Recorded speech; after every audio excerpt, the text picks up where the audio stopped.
Hi guys, so today I have a Eureka airspeed to service. I was given this machine and all the customer said is not picking up how it was, and it's not sucking properly. So I'm like, okay. So I take it, I check the belt. The belt is snapped on the vacuum, of course.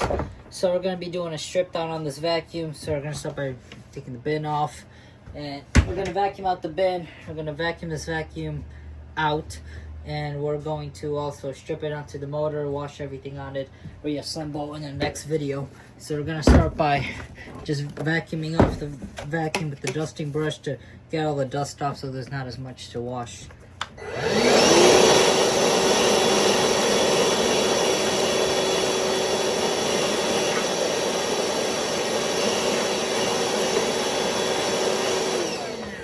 It's not bad at all. Definitely wasn't clogged though, because otherwise I would have noticed it when I ran it. So we're gonna start by removing the handle. It just comes off. Set that aside to wash it. And now we're working with just the vacuum itself. So to remove the hose, I believe, I don't know if this is on or off or not, but I'll find out. But we'll just remove the cord from now and go from there. So I'm gonna try and figure out how to get this hose off. Surprisingly, it doesn't show anything how to remove it, which is kind of annoying. Okay, that's okay. We'll worry about that later. So now let's recline it, start removing all the screws on the bottom, and start from there.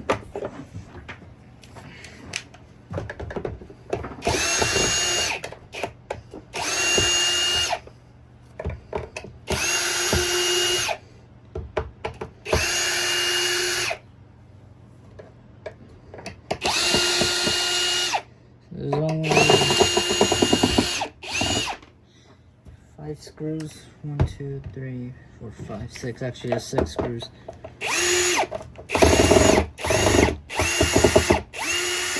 Alright, so started picking up with all the screws. I just use my little screw magnet. That'll get most of it up. Put that in the little tray.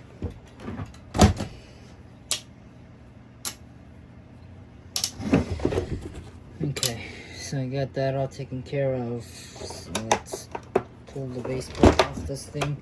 Make sure there's no screw holding it on. Alright, so what are we greeted with? A bunch of shit in the vacuum, dust, dirt. So we're gonna vacuum that out, and of course we got a snapped belt, so that's no good. Like most of these things are. So yeah.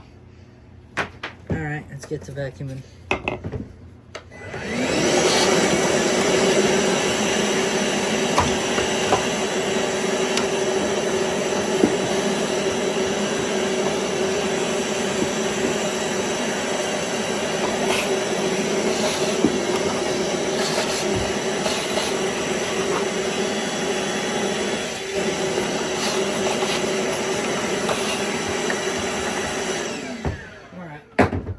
So the bearings are a little grindy, but still okay. So I'm gonna clean this brush off later. We wash it. So now we can start by removing the height adjustment wheels. And again, there's more dirt back here, so vacuum that out before I do anything else.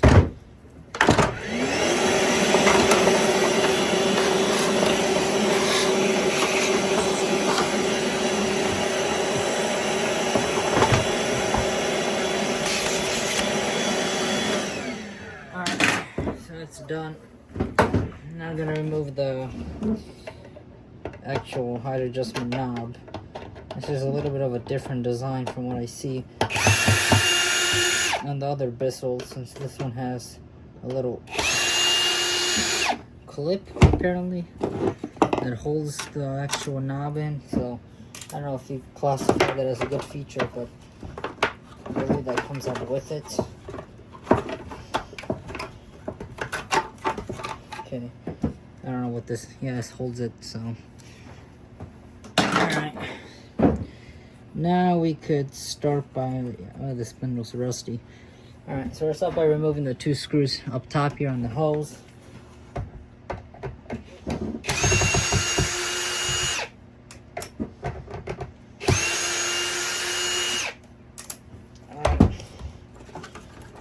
we could pull out the hose now.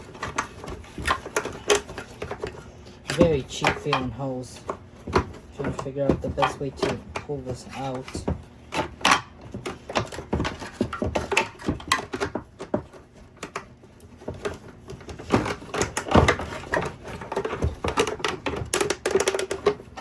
Would you just love that cheapness? You know, if I removed that when I removed the motor housing. Or the base from the vacuum. So there's two screws on each side, like on most vacuums.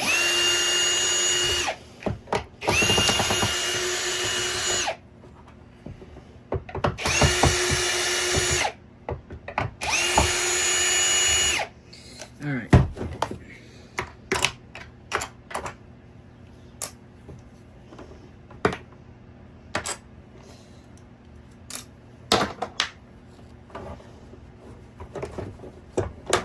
Just pop out the clips, remove the actual housing, and now we could slide out the hose, just like that. Alright, so now, let's see, so now we got a couple screws in the back. I'm going to remove those. This is seems like a small motor, never mind, it's an 8 amp.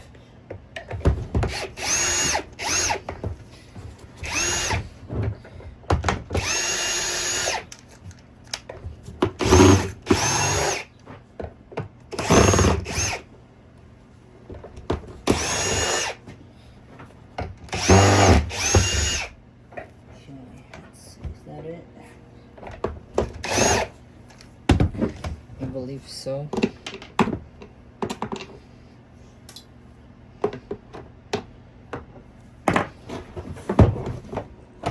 Yep. Okay, so that's gonna get washed. We're gonna remove this. I believe there's a pre-motor filter in here.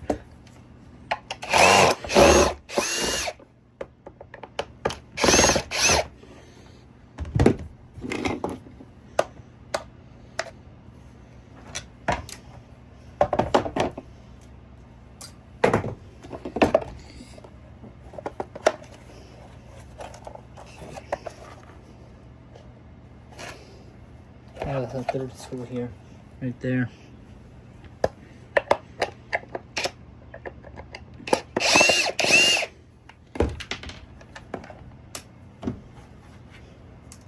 Alright. No, there is no, it's just a little cap cover, so not good for allergies. Alright, so now we have the actual motor itself. So let's see how this goes.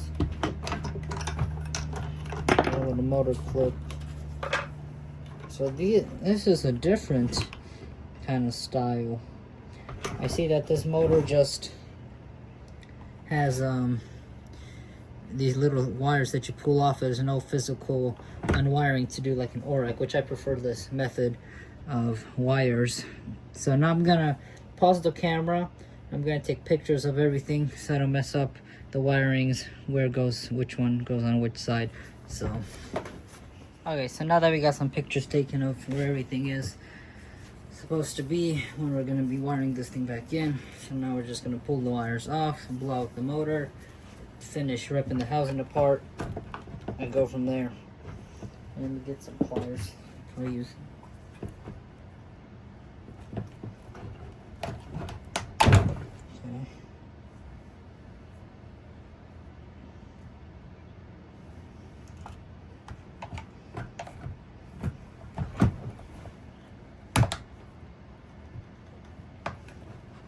Man, this motor is so cheap, something popped off it already. Okay.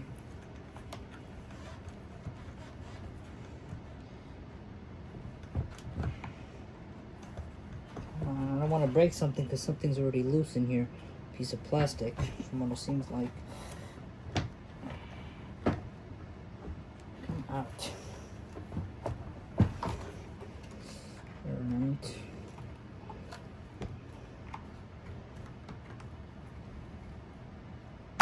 There we go. Okay. So now let's examine if we broke anything, which... Oh, would you look at that?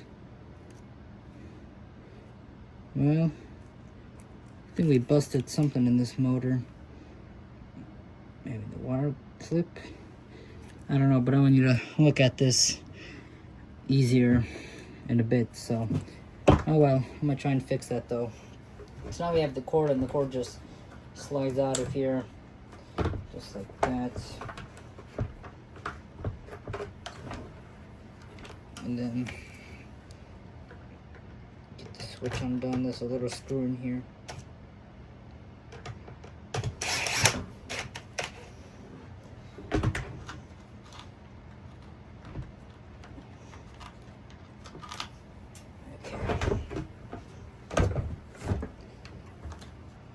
Let's see now. These just pull off. There's a little plastic cover that holds it in. Then we have the switch itself. And that should again just pull off, but well, actually no, there's no need to pull this off because the switch just came out, so there's no need to undo any of these wires on here. So, and we're gonna disassemble the neck of the vacuum. So,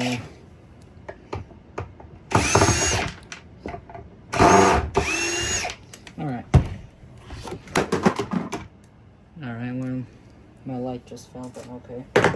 All right. So this should just pull off.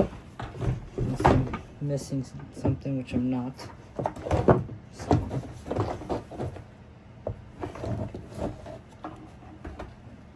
Trying to figure out what's holding this thing on. So now I want to pull off. This is a very cheap, brittle vacuum, so I'm not trying to mess with anything. Anyway, I'm not gonna mess with this. I don't want to break it. It's not my vacuum, but you get the idea. You take off these two screws, and this should just pull off. So if yours comes apart, it does. If yours doesn't, don't mess with it. Just leave it on. So that's the stripped down portion of this Eureka Airspeed. So I'll be doing a part 2 video, or maybe I'll just combine the videos. I don't know yet. So stay tuned for me putting together the vacuum probably tomorrow.